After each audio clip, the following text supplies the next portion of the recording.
Yaorana, bonjour. Vous vous souvenez, nous avons laissé M. Pigeon en tête-à-tête avec des oursins tahitiens. Mais reprenons par le commencement, M. Pigeon, professeur de dessin, vient à Tahiti pour obéir aux vœux posthumes de son père. Il doit aller à la recherche d'une vaïnée que son père a aimée et d'une mystérieuse cantine où l'on suppose qu'est enfermée une toile de Gauguin. M. Pigeon n'est guère fait pour l'aventure. Il manque se noyer en débarquant et il doit la vie à ses futurs élèves, Teva et sa bande. Une fois sec, il récupère son inséparable vélo et son perroquet et il part, en compagnie de Teva, pour le Faré, la maison, si vous aimez mieux, de ses nouveaux amis. Il fait connaissance avec l'hospitalité tahitienne, déguste l'eau d'un coco, trouve que Tahiti ressemble à sa légende et les vaïnées d'aujourd'hui à celle de Gauguin, et prête le flanc à l'effeuillage, ou plutôt à l'extraction des épines des oursins. Pendant tout ce temps, un mystérieux Damoclès ne cesse de surveiller M. Pigeon, qui vient de prendre avec le lagon un contact un peu cuisant. Le jus du petit citron vert qui aide à cicatriser les piqûres d'oursin sert aussi à la préparation du poisson cru, que l'on arrose du lait obtenu en pressant le coco râpé.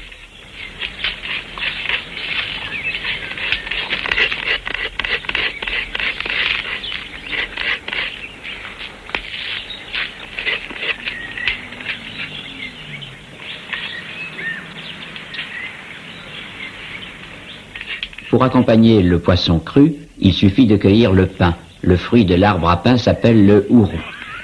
Mais je m'interromps pour saluer l'apparition de M. Pigeon qui s'est habillé pour dîner.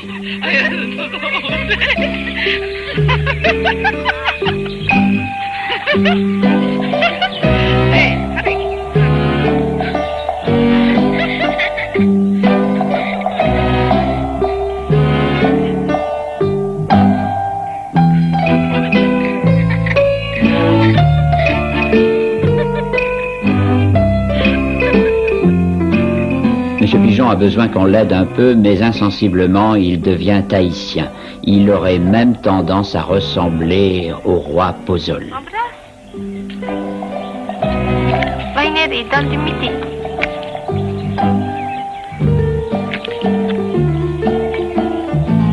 Ah, ça suffit. Ça va. Un mayoré, le fruit de l'arbre à pain. Banane. Pour éviter de se faire remarquer davantage, M. Pigeon va s'efforcer de manger comme tout le monde, c'est-à-dire en se servant de ses doigts en guise de fourchette. Tu n'aimes pas le poisson cru? C'est spécial. Non. Bien, ou non? Eh. Comme cru, ouais. Aïe. Oui, c'est bon.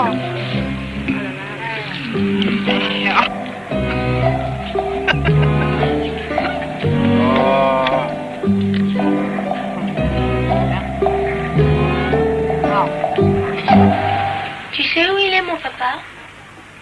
Non. Il est en France. C'est un Tahitien? Non, c'est un papa, un Farani. Farani. Oui, un Français comme toi. Et qu'est-ce qu'il fait? C'est un explorateur. Il fait des conférences à la salle Pleyel. Et ta mère? Ma mère, elle est infirmière au Tuamotu, à Manille. C'est une papa, elle aussi? Non, c'est une Tahitienne. Et pourquoi tu ne vis pas avec elle? Parce que Tuamotu, il n'y a pas de lycée. Et il faut que je fasse mes études à Papeete. Et qu'est-ce que tu veux faire? Ma mère voudrait que je sois un docteur. Docteur. Et ça te plaît? Ah oui. Et ton père, tu le vois quelquefois? Je ne l'ai jamais vu. Il écrit? Il écrit des livres. Attends, je vais voir mon filet. Tiens, donne-moi la clé. Tu vas loin, non? Non, je vais là. Oh, tu me passes le chose, là, comment tu appelles, là, les poissons, là? Le rabais. Le rabais, oui. Tu le prends aussi, ça? Ah bon?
Bonjour, mon petit poisson jaune.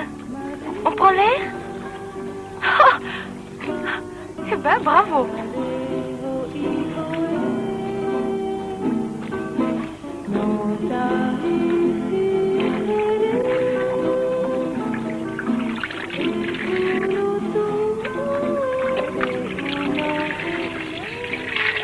Tiens, viens voir les poissons. Ah, ils sont formidables, fais voir. Magnifique, hein? Ils sont beaux, oui. Regarde, c'est plus beau. Ah oui, c'est très bien. Bon, ben on va rentrer alors maintenant. Hein? Oui. Et ton papa, toi? Ah, mon papa, il était lieutenant de vaisseau.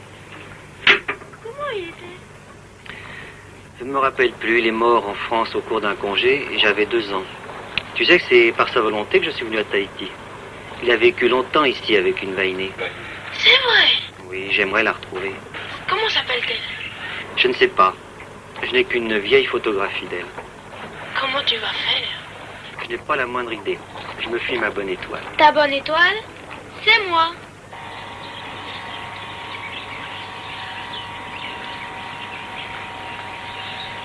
Ça va. C'est moi. Voilà, c'est moi. Voilà, c'est moi.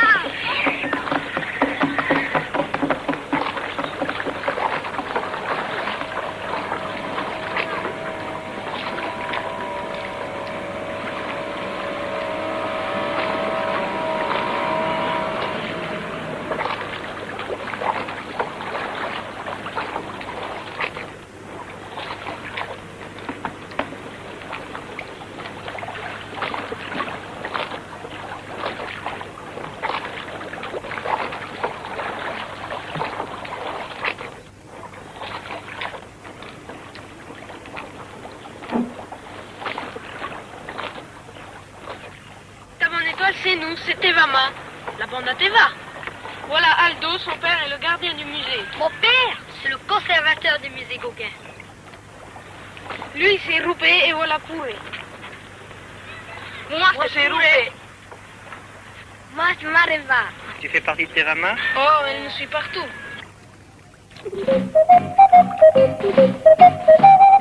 La bande à Teva, vous la connaissez maintenant. Mareva, c'est l'égérie de la bande, une vraie petite Tahitienne qui préfère se baigner comme les Tahitiennes au temps de la reine Pomaré, dans les eaux fraîches du ruisseau plutôt que dans l'eau tiède du lagon. À la remorque de Mareva, il y a Teva, le chef de bande, Pouré et Roupé, les jumeaux, Aldo, le fils du conservateur du musée Gauguin. La bande à Teva a décidé de mettre son expérience au service de M. Pigeon, a décidé de l'aider à retrouver la vainée de son père. C'est ici que va commencer la course-poursuite aux informations qui conduira d'abord la bande jusqu'au port, où l'on aura juste un coup d'œil pour la course de pirogue.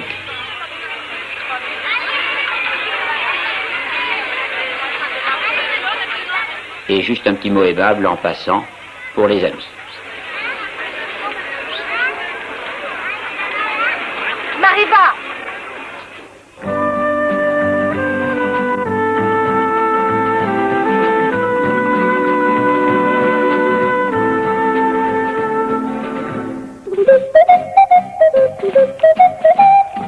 L'important, pour commencer, c'est de retrouver le capitaine de la Tamara, la goélette qui fait le service des îles et à bord de laquelle, vous vous en souvenez, Monsieur Pigeon est arrivé à Tahiti.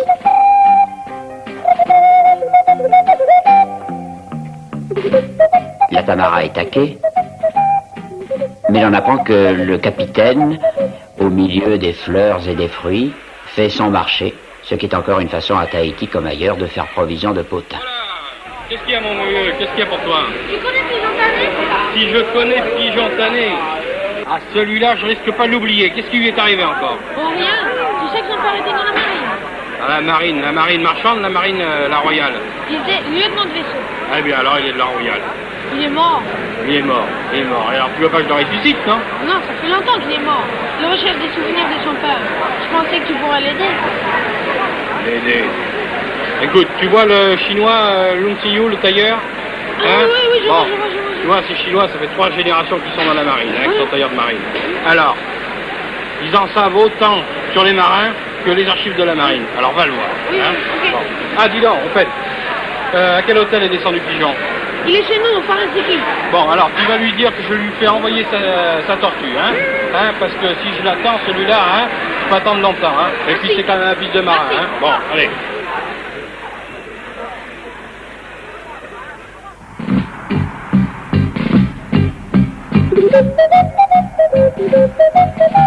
Bon, il s'agit de retrouver le vieux chinois, tailleur de la marine depuis 3 générations. Direction, le quartier chinois.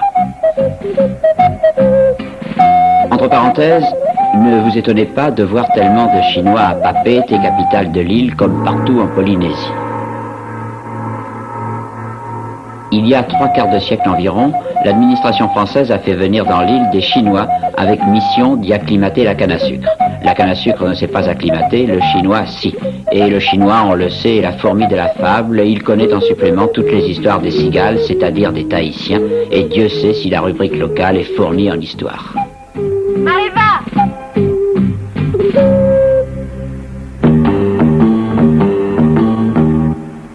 Tiens, Damoclès qui traîne dans le coin, pour changer.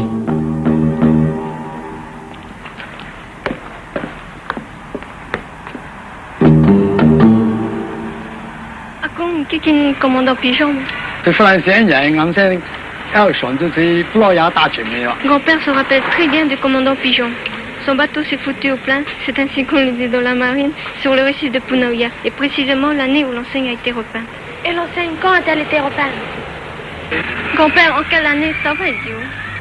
嚇，危機嘅，咁聲阿仲救煙一人。 T'es satisfait? Oui, merci.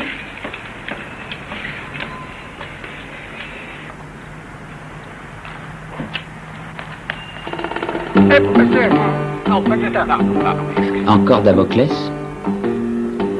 Décidément, ce Damoclès devient un peu trop curieux.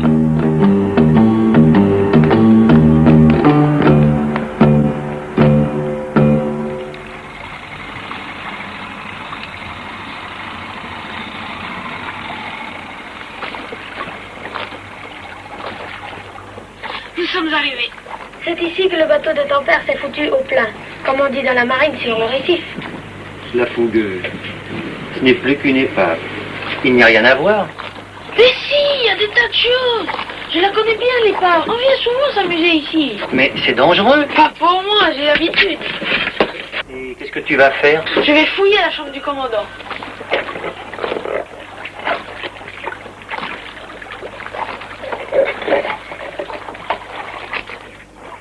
Ton père, il était bien le commandant de la fougueuse. Oui, Il y a peut-être encore des affaires à lui dans sa chambre. c'est peu probable. On peut toujours essayer.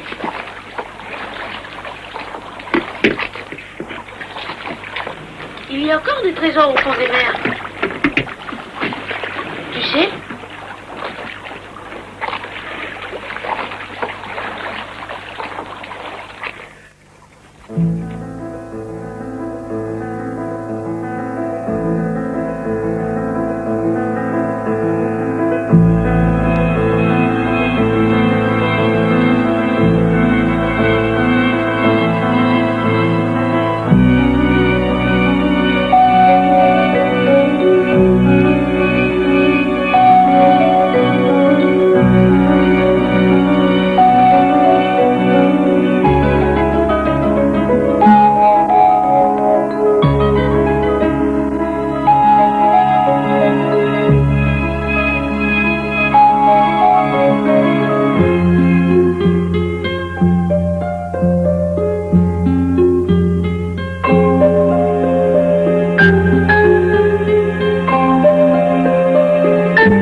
Henri, Touria, Itia, 1er avril 1920. Henri, c'est le prénom de mon papa. Et Touria, le prénom de sa vainée. Et Itia, Un district de la côte Est. Hein, monsieur Pigeon, vous trouvez pas que je suis un bon détective? je dirais même plus, un fin limier. C'est donc vers Itia, un district ou si vous préférez un village de la côte est de Tahiti, que Théva conduit Monsieur Pigeon à la recherche de son père, Monsieur Pigeon et Damoclès, bien entendu.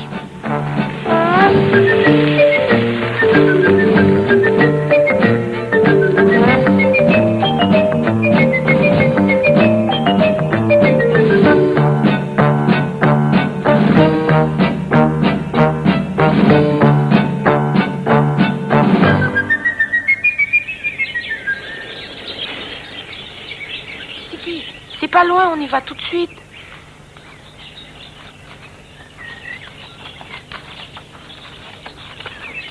Le chef dit qu'il faut voir le vieux charpentier qui habite plus loin. Bien. En route. Allons voir le vieux charpentier.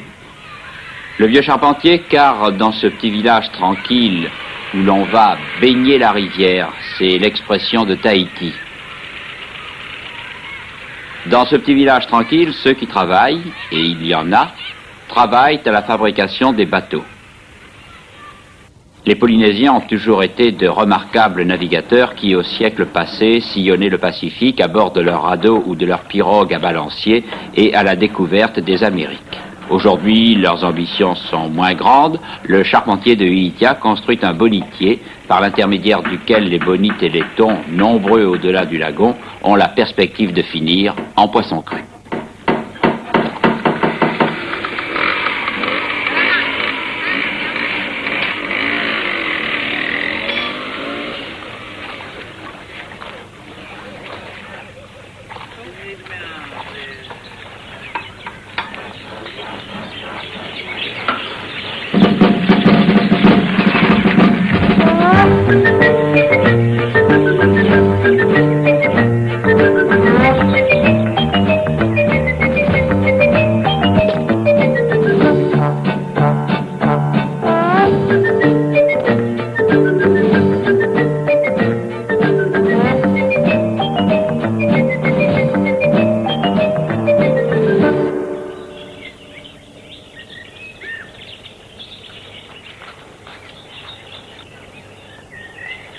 Manuya.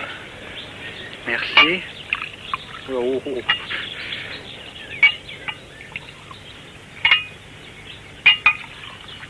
Manouya.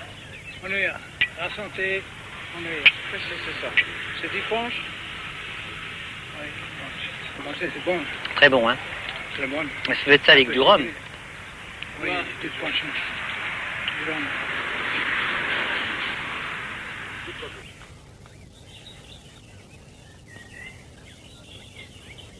Le charpentier se rappelle bien de votre père. Il a dit qu'il jouait bien de la guitare. Et donc c'est comme un vrai Tahitien. Lui et Touria étaient les plus beaux du district. Son père aimait bien l'embrun. Le charpentier a dit que c'était un vrai marin. Oui, ça va une Touria, une beauté. Elle est retournée dans son village de Tuamotu. Après avoir attendu des mois le retour de son tanné. Le papa, ils promettent toujours leur voisine. Ils oublient. Il ne revient plus jamais. Seule la mort l'a empêché de revenir. Il n'avait pas oublié Touria. Comment la retrouver à présent? C'est grand, le Tuamotu. Il y a des îles et des îles. Monsieur Pigeon, le charpentier a dit qu'il connaissait un fétis, un parent à Touria. Où peut-on le trouver? C'est un marin, il travaille à l'arrêt au club. Allez, Siki, en fond. D'accord. Monsieur Pigeon, vous savez bien que ce entraînement est très dangereux. Je connais les limites de mes possibilités. Tu vas devenir tout mince. Tu sais, les vainés n'aiment pas ça, hein? Pigeon, l'aigle du Tourmalet. Déjà un vol.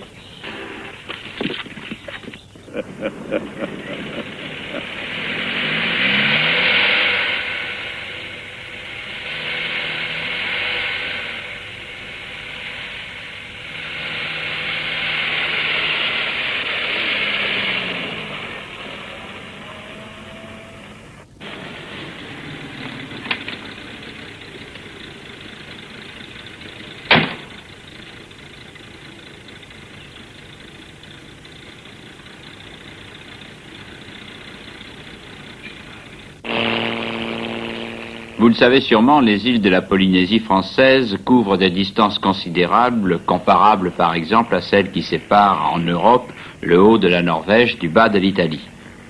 L'hydravion, d'abord, l'avion ensuite ont aidé à résoudre bien des problèmes, mais les terrains d'aviation sont rares dans les îles. Et la goélette reste, comme le préau ou le truck sur les routes de Tahiti, la goélette reste dans le Pacifique le moyen le moins rapide mais le plus pittoresque de se rendre au Tuamotu, au Soulevent, au Gambier ou aux Marquises. Aussi, ce que viennent chercher nos amis à l'aéroclub de Papeete, ce sont d'autres indications sur l'endroit où vit Turia dans les Tuamotu. C'est grand, les Tuamotu, comme le dit si bien Teva.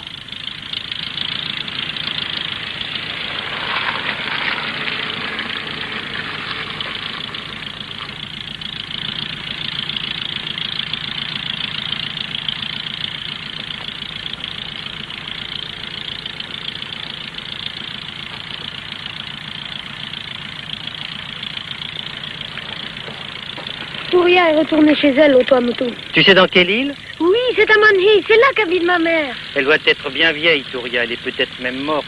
Mais si ta mère est à Manhi, elle va pouvoir nous renseigner. Monsieur Pigeon, c'est bien moi votre bonne étoile. Allez, c'est qui, en route.